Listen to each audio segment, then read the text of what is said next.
নমস্কার, সুশ্রীস ওয়ার্ল্ডে স্বাগত। আজকে আমি আপনাদের কাছে নিয়ে চলে এসেছি হেড মাসাজ, যেটা আমরা হট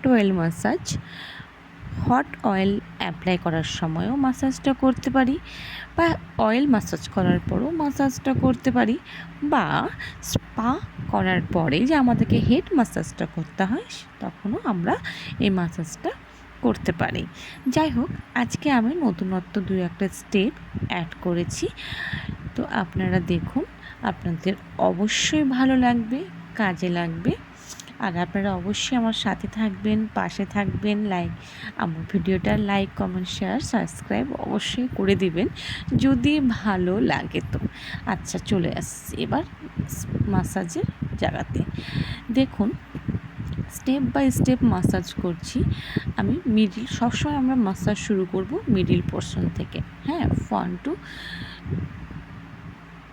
মিডিল পার্টিং করে আমরা সবসময় মিডিল থেকে মাসাজ শুরু করব। তারপরে এখন আমরা কি করব, একবার ডান দিকে করব, একবার মাসাজ বাঁ দিকে করব। আপনারা দেখতে পাচ্ছেন, একবার ডান দিকে করছি, একবার বাঁ দিকে করছি। এমন নয় যে ডান দিকটা আগে মাসাজ শেষ করে তারপরে বাঁ দিকে আসবো, সেটা কিন্তু করা যাবে না।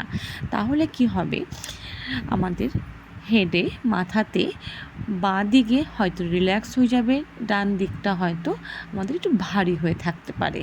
এর জন্য আমাদেরকে একবার ডান দিক, একবার বাঁ দিক, একবার ডান দিক, একবার বাঁ দিক, সেম এইভাবে আমাদের যত রকম স্টেপ আমরা অ্যাপ্লাই করব, প্রত্যেকটা স্টেপ আমাদেরকে ডান দিক বাঁ দিক করেই করতে হবে। তো আরও একটা জিনিস, যখন আমরা হেড মাসাজ করব, সেখান থেকে খালি চুল নিয়ে টানলে হবে না, খুবই দেখে ভালো করে চুলগুলো টানতে হবে। কোনো সময় চুল টানতে গেলে এদিক সেদিক থেকে যদি চুল চলে আসে, তো কোথাও একটু জোরে টান পড়বে, কোথাও একটু আস্তে টান পড়বে। তাতে আমাদের কি হবে, হেয়ারে আমরা ব্যথা পাবো, মাথাতে আমরা ব্যথা পাবো। তাতে ক্লায়েন্ট ব্যথা পাবে, মানে আমাদের পার্লারে আর আসবে না, এটাই আর কি। আর হ্যাঁ, যতবার মাসাজ করব, এক একটা স্টেপ যখন আমরা চেঞ্জ করব, তখন আমরা ক্লায়েন্টকে অবশ্যই জিজ্ঞাসা করে নিব যে মানে আমরা আমাদের যে প্রেশারটা দিয়ে করছি মাসাজ, প্রেশারটা ঠিক আছে কি না। হ্যাঁ, প্রেশারটা আরও আসতে দেবো না আরও জোরে দেবো। ক্লায়েন্ট যদি বলে ঠিক আছে, তো ঠিক আছে। যতবার স্টেপ আমরা করব, স্টেপ চেঞ্জ করব, ততবার কিন্তু আমরা ক্লায়েন্টকে অবশ্যই জিজ্ঞাসা করেই আমরা স্টেপের মাসাজের প্রেসটা, চাপটা আমরা দেব।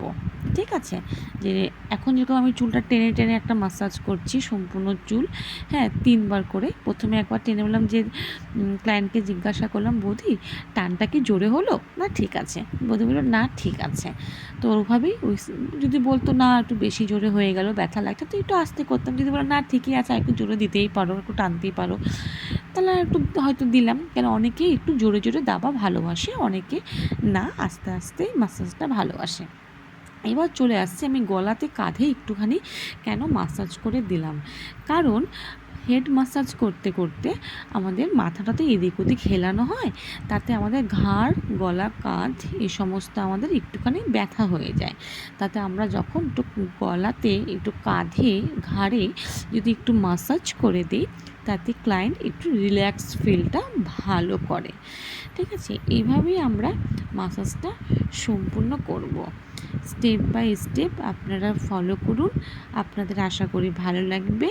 আপনারা আশা করি আমার পাশে থাকবেন, আমার video like, comment, share, subscribe করবেন। আমি অত ভালো এডিট করতে পারি না, পার্লারে যতটুকু পারি, স্টুডেন্ট দুজন তিনজন থাকে, ওদেরকে শেখাই, তখন একটু সময় পেলে, পার্লার একটু ফাঁকা থাকলে একটু ভিডিও করে আপনাদের সঙ্গে শেয়ার করার চেষ্টা করি। নমস্কার, ভালো থাকবেন, সুস্থ থাকবেন। আর আমার ভিডিও যদি আপনাদের ভালো লেগে থাকে, আবারও বলছি, লাইক, কমেন্ট, শেয়ার, সাবস্ক্রাইব অবশ্যই করে দেবেন। নমস্কার, আপনারা স্টেপ বাই স্টেপ ফলো করুন। আপনারা আমার থেকে যদি কিছু শিখতে পারেন, তো অবশ্যই শিখে আরও এগিয়ে যান। নমস্কার আবারও।